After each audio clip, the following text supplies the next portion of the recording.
I believe the Sasquatch exists because I want it to, but also because I had an encounter that I can only attribute to this creature. After returning home from attending school in Kansas in the early 1970s, I hiked up Mount Higgins near Oso, Washington, with my scruffy little dog Omega. Halfway up the mountain, thanks to the labors of the old CCC organization, there was at that time the halfway shelter beside the rugged trail. Not too many people hiked up Higgins at a time. Usually I would see no one the whole way, and it's always taken me more than a day to reach the peak. The halfway shelter had 3 walls and a roof, with one open side facing the trail. And inside there were 2 wooden beds.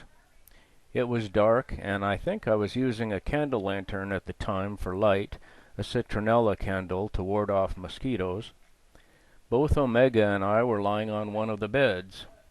Suddenly I heard hard and very heavy footfalls thumping down the hill behind the shelter. By the sound I could tell it was something 2-footed. It ran right down to the back of the shelter and stopped. My dog Omega scurried off the bed and ran underneath it without a sound.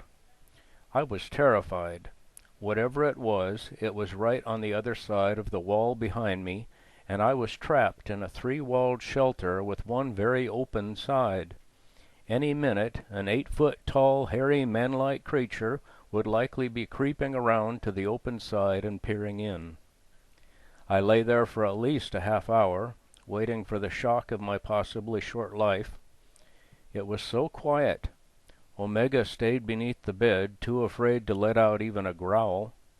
Finally, I couldn't stand it any more, and I ever so slowly and quietly went out of the shelter and crept around to see what it was. I never heard it leave, so assumed it was still there.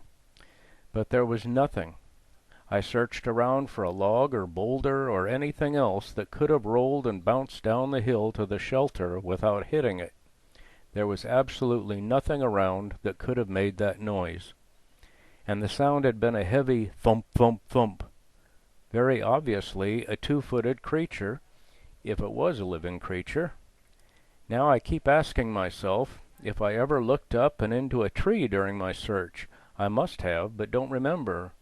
Wouldn't that have been a kick, having some huge Sasquatch smiling down at me from above? But my thinking is that when it realized there was a human occupying the shelter, it quietly and adeptly stepped away. Maybe it had intended on using the shelter otherwise. So if this wasn't a Sasquatch, a Bigfoot, please tell me what it was. It's the only explanation I can come up with.